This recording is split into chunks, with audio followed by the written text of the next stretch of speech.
Welcome on my YouTube channel Compteria. In the previous lecture of Compteria, we discussed about bureaucracy. Now, before wasting our time, we will start our new lecture. Karl Heinrich marks.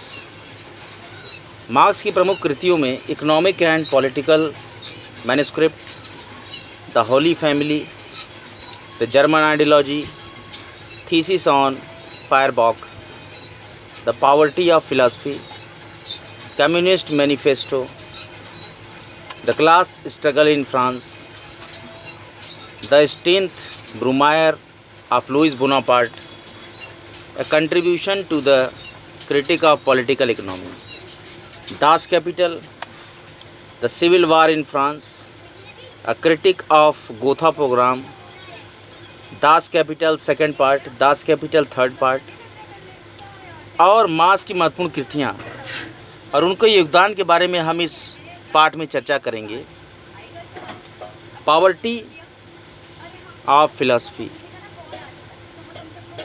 सन 1845 में Paris से निष्कासित होने पर marks Brussels आए।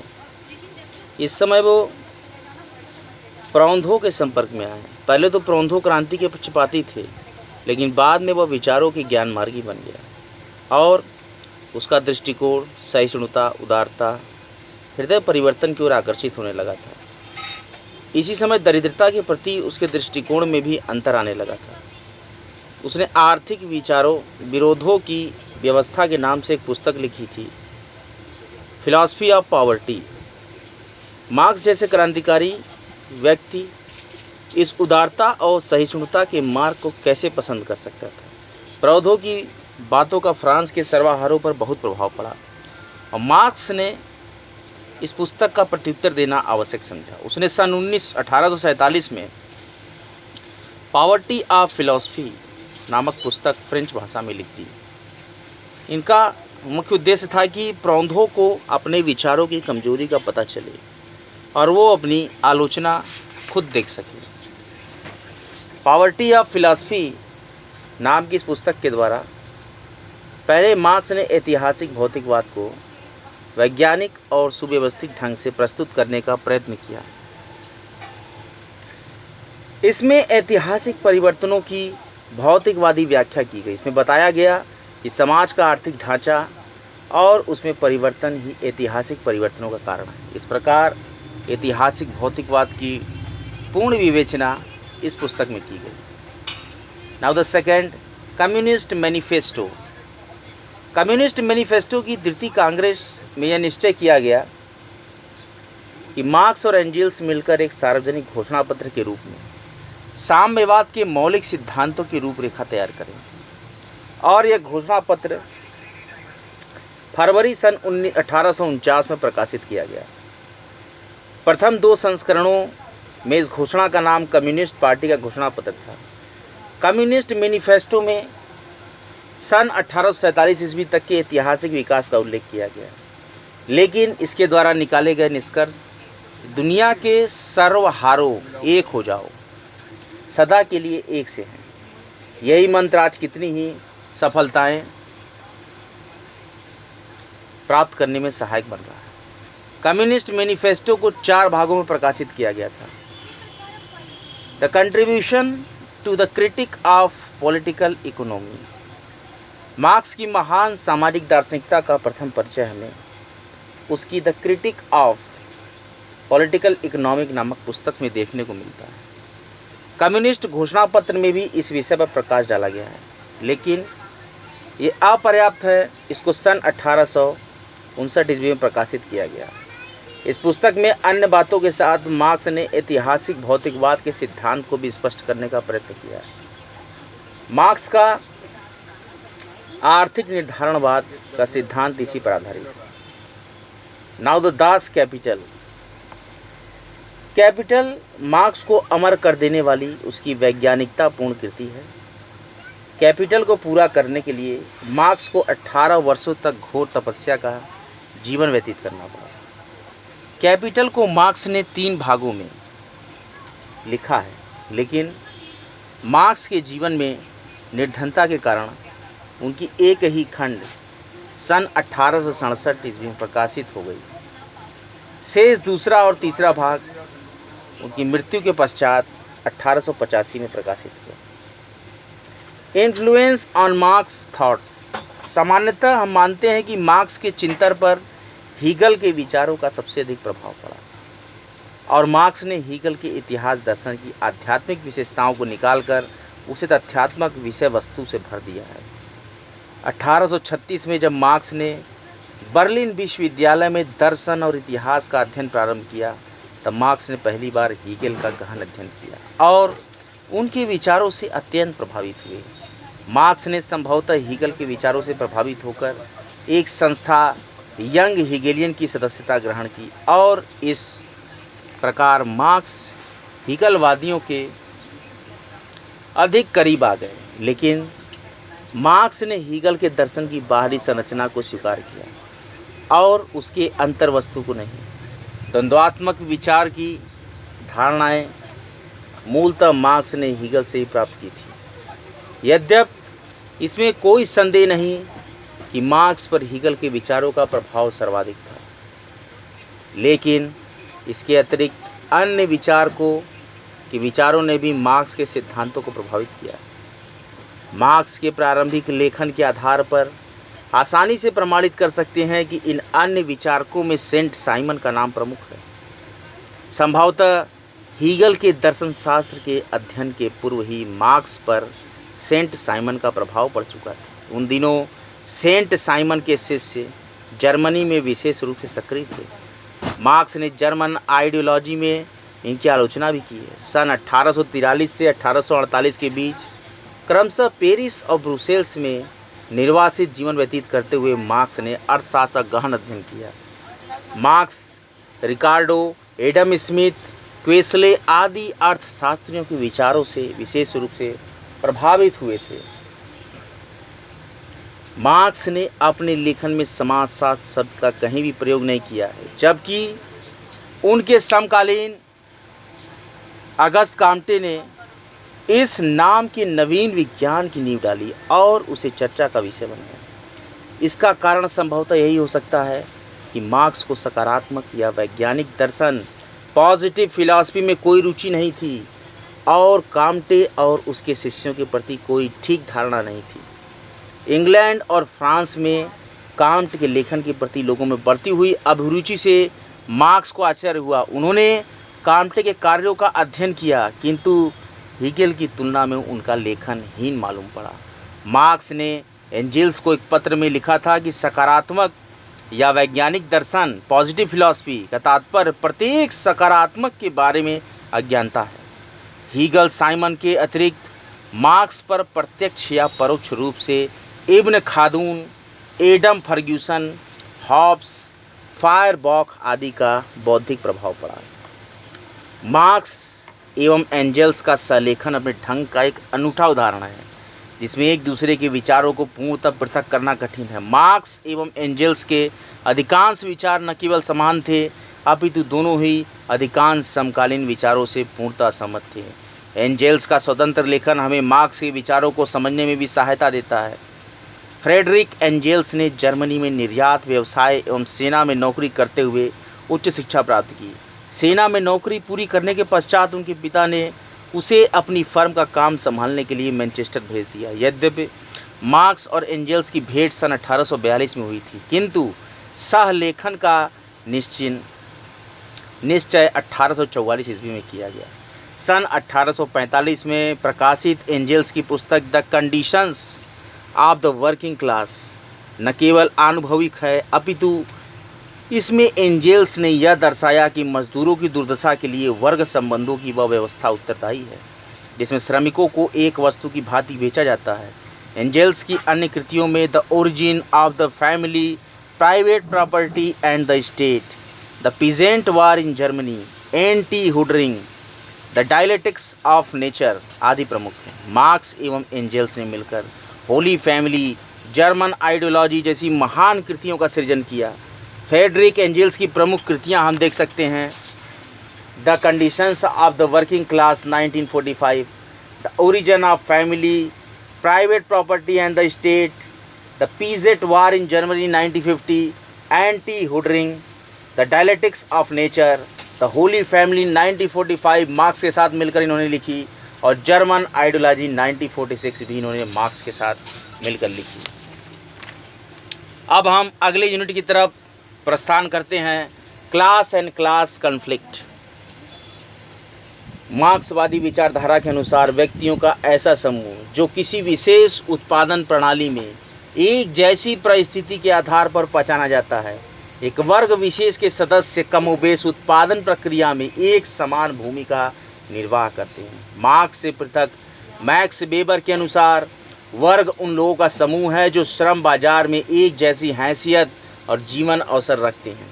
वर्ग और वर्ग संघर्ष की अवधारणा मार्क्सवादी विश्लेषक के मुख्य उपकरण है। अंग्रेजी के शब्द क्लास अर्थात वर्ग का उद्भव लैटिन शब्द क्लासिस से हुआ। क्लासिस शब्द का प्रयोग व्यक्तियों के सशस्त्र समूह के लिए किया जाता है। प्रसिद्ध रोमन राजा सर्वियस टूलियस के शासन में रोमन समाज संपत्ति के आधार पर 5 वर्गों में विभक्त था। आगे चलकर वर्ग शब्द का प्रयोग मानव समाज के बृहद समूहों के लिए किया जाने लगा। मार्क्स के अनुसार वर्ग पूंजीवादी समाज की एक बेजोड़ विशेषता है। यही कारण था कि मार्क्स ने पूंजीवादी समाज के अलावा किसी अन्य तरह के समाज में वर्ग संरचना तथा वर्ग संबंधों का अध्ययन नहीं किया। समाजशास्त्र में मार्क्स के योगदान को वर्ग संघर्ष का समाजशास्त्र कहा जा सकता है।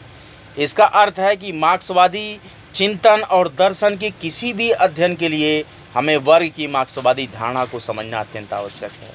मार्क्स ने अपनी संपूर्ण कृतियों में सामाजिक वर्ग को प्रयुक्त किया है, लेकिन इसकी व्याख्या पूर्ण रूप से कहीं नहीं की है। मार्क्स ने वर्ग संरचना की जो भी महत्वपूर्ण और विशद व्याख्या की है वह उसकी प्रसिद्ध कृति कैपिटल के 3रे भाग में है। सामाजिक वर्ग के शीर्षक के अंतर्गत मार्क्स ने आय के 3 स्रोतों से संबंधित 3 विभिन्न वर्गों को अलग अलग किया है और परिभाषित किया है, जैसे कि साधारण श्रम शक्ति पर निर्भर रहने वाले वे श्रमिक जिनकी आजीविका का मुख्य स्रोत श्रम है। दूसरा, पूंजीपति जिनकी आय का मुख्य स्रोत अतिरिक्त मूल्य अथवा उत्पादन से होने वाला लाभ है। और तीसरा, भूमिपति जिसकी आय का मुख्य स्रोत भूमि का किराया है।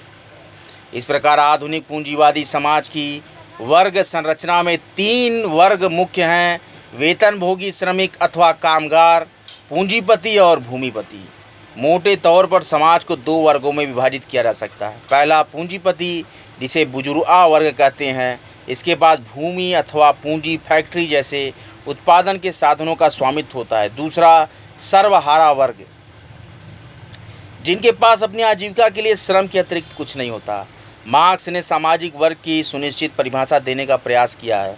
उसके अनुसार किसी भी सामाजिक वर्ग का उत्पादन की प्रक्रिया में एक निश्चित स्थान होता है। वर्ग निर्धारण के प्रमुख आधार main basis of class determination. वर्ग और वर्ग संरचना की विशद विवेचना से पूर्व हमें जान लेना चाहिए कि वर्ग कैसे बनते हैं और इनके निर्धारण के प्रमुख आधार क्या है। सभी मानव समूह वर्ग नहीं कहे जा सकते हैं, इसलिए हम सब इस बात की चर्चा कर रहे हैं कि मार्क्सवादी संदर्भ में किन मनुष्य समूहों को वर्ग कहा जा सकता है और किस समूह को वर्ग नहीं कहा जा सकता। किसी सामाजिक वर्ग के निर्धारण में 2 प्रमुख आधार हैं: वस्तुपरक आधार और व्यक्तिपरक आधार। समाजों का ऐतिहासिक वर्गीकरण और वर्गों का उदय। मार्क्स ने मानव इतिहास को आर्थिक अवस्थाओं या उत्पादन प्रणाली के आधार पर विभिन्न अवस्थाओं में बांटा। इन्हीं आधारों पर उसने एशियाटिक, प्राचीन, सामंतवादी और पूंजीवादी उत्पादन के 4 प्रमुख तरीके बताए। मार्क्स के अनुसार सामाजिक विकास की उत्कृष्ट अवस्था साम्यवाद होगी और इन विभिन्न अवस्थाओं अथवा समाज की इन विभिन्न ऐतिहासिक अवस्थाओं का अध्ययन करें।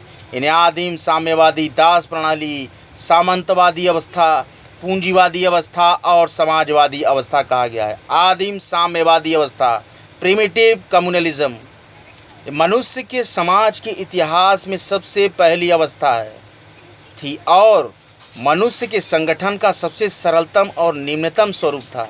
आदिम साम्यवादी अवस्था में वर्ग नहीं थे, यह अवर्गीय समाज था, नॉन क्लास।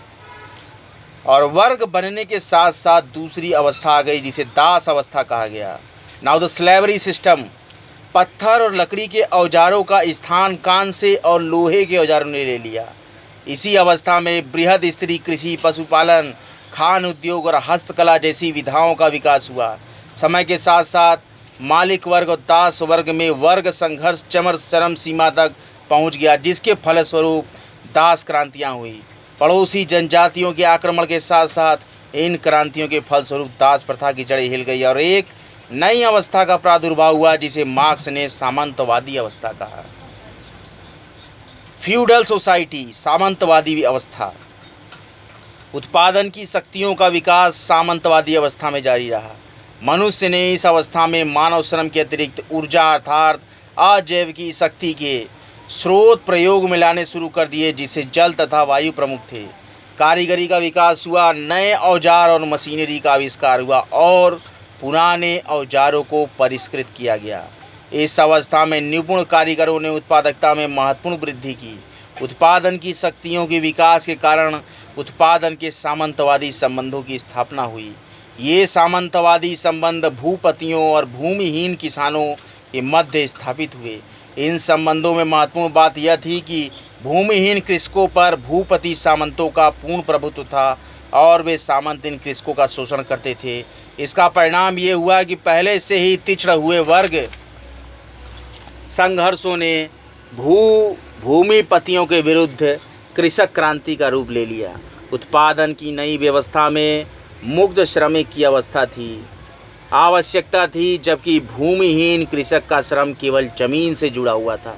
अतः उत्पादन की नई शक्तियों ने उत्पादन के संबंधों को भी परिवर्तित किया, जिसके फलस्वरूप सामंतवादी उत्पादन के तरीके का पूंजीवादी उत्पादन के तरीके में परिवर्तन हुआ। नाउ कैपिटलिस्ट सोसाइटी, इसे मार्क्स के अनुसार वर्गों के निर्माण की प्रक्रिया बहुत तेज गति से चलती है। पूंजीवादी प्रणाली औद्योगिक क्रांति का परिणाम है, जिसमें दो प्रमुख वर्गों का उदय हुआ, बुजुर्गा वर्ग और सर्वहारा वर्ग। सामंतवादी समाज की भांति पूंजीवादी प्रणाली में भी दोनों वर्ग के बीच संघर्ष अपरिहार्य है। मार्क्स इस समाज में वर्ग संघर्ष को सर्वाधिक तीव्र वर्ग संघर्ष के रूप में विवेचित करते हैं। Now the socialist society, marks का मत है कि पूंजीवादी अवस्था में वर्ग संघर्ष के परिणाम स्वरूप एक वर्ग विहीन समाज की स्थापना होगी, क्लासलेस, जिसे वह समाजवादी समाज कहता है।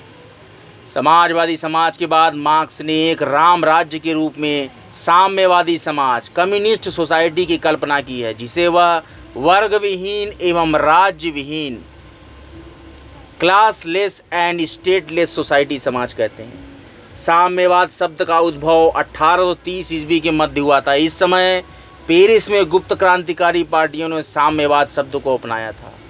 कामगार वर्गों ने पूंजीवादी समाज में पूंजीपतियों के विरुद्ध यह राजनीतिक आंदोलन चलाया था। साम्यवादी समाज का अभिप्राय उस समाज से था जो कामगार वर्ग के संघर्ष के परिणाम स्वरूप सामने आने वाला था। मार्क्स ने साम्यवाद को समाज का एक विशिष्ट रूप माना है। इकोनॉमिक एंड फिलोसॉफिकल मैन्युस्क्रिप्ट 1844 में मार्क्स ने लिखा है कि साम्यवाद के अंतर्गत निजी संपत्ति, स्व का अलगाव तथा मनुष्य का मनुष्य द्वारा शोषण पूर्ण रूप से समाप्त हो जाएगा। Class conflict between classes, marks के अनुसार उत्पादन प्रणाली या आर्थिक संरचना समाज की आधारशिला है। अधोसंरचना में कोई भी परिवर्तन अधिसंरचना में मौलिक परिवर्तन लाता है, जिसके परिणाम स्वरूप समाज में परिवर्तन होते हैं। उत्पादन प्रणाली में परिवर्तन मूलतः उत्पादन शक्तियों और उत्पादन संबंधों में परिवर्तन है। हम वर्ग संघर्ष के संदर्भ में उत्पादन प्रणाली में परिवर्तनों पर चर्चा करते हुए आदिम साम्यवादी अवस्था में अतिरिक्त उत्पादन की संभावनाएं नहीं थी और उत्पादन के साधनों में निजी स्वामित्व भी नहीं था। इस कारण उस अवस्था में किसी प्रकार की असमानता अथवा शोषण भी नहीं दिखाई देता। उत्पादन के साधन मानव समुदाय की सामूहिक संपत्ति थे और कोई वर्ग संघर्ष नहीं था। उत्पादन शक्तियों में विकास और सुधार के साथ साथ उत्पादकता भी बढ़ी, जिसके फलस्वरूप उत्पादन के साधनों का निजी स्वामित्व संभव हुआ और इन सभी कारणों से उत्पादन संबंधों में भी परिवर्तन हुआ। इस मोड़ पर आकर आदिम साम्यवादी अवस्था खत्म हो जाती है और एक नई अवस्था दास प्रथा प्रारंभ होती है। इसके साथ प्रारंभ होता है मनुष्य इतिहास में असमानता, शोषण और वर्ग संघर्षों का एक लंबा दौर। दास प्रथा में मालिकों और गुलामों के मध्य वर्ग संघर्ष के कारण उत्पादन के तरीकों में परिवर्तन आया, जिसकी वजह से सामंतवादी अवस्था का प्रादुर्भाव हुआ। मार्क्स ने कहा है कि आज तक के समाज का इतिहास वर्ग संघर्ष की विभिन्न अवस्थाओं और कालों का साक्षी रहा है। वर्ग संघर्ष का इतिहास दास प्रथा से प्रारंभ होकर सामंतवादी अवस्था में वर्ग संघर्ष भूपति सामंतों और भूमिहीन कृषि मजदूरों के मध्य हुआ। उत्पादन प्रणाली में परिवर्तन और वर्ग संघर्ष के कारण समाज में इन सामंतवादी व्यवस्था का स्थान पूंजीवादी व्यवस्था ने ले लिया। पूंजीवादी व्यवस्था में वर्ग संघर्ष चरमोत्कर्ष पर पहुंच जाता है, जिससे कि कामगार वर्ग का आंदोलन एक ठोस शक्ल लेकर क्रियान्वित होता है। पूंजीपतियों और औद्योगिक श्रमिकों के मध्य वर्ग संघर्ष के कारण पूंजीवादी व्यवस्था का स्थान समाजवाद ले लेता है। इस क्रांतिकारी आमूल परिवर्तन को मार्क्स ने क्रांति कहा है। आज का लेक्चर यहीं तक। अगले लेक्चर में मैं आपको बताऊंगा पूंजीवाद के अंतर्गत वर्ग संघर्ष और क्लास कन्फ्लिक्ट एंड रिवॉल्यूशन। कॉम्टेरिया पर नित्य निरंतर पीजीटी सोशोलॉजी और जीआईसी प्रवक्ता सोशोलॉजी के बहुत ही महत्वपूर्ण आकर्षक लेक्चर्स बराबर दिए जा रहे हैं। कॉम्टेरिया पर नित्य निरंतर लेक्चर्स आते रहेंगे। कॉम्टेरिया का एकमात्र उद्देश्य है सभी पढ़ें सभी बढ़ें। पढ़ते रहिए, बढ़ते रहिए। कॉम्टेरिया वीडियोस को ज़्यादा से ज़्यादा शेयर कीजिए, ज़्यादा से ज़्यादा चैनल को लाइक कीजिए, सब्सक्राइब कीजिए और बेल आइकन को जरूर प्रेस कर दिए।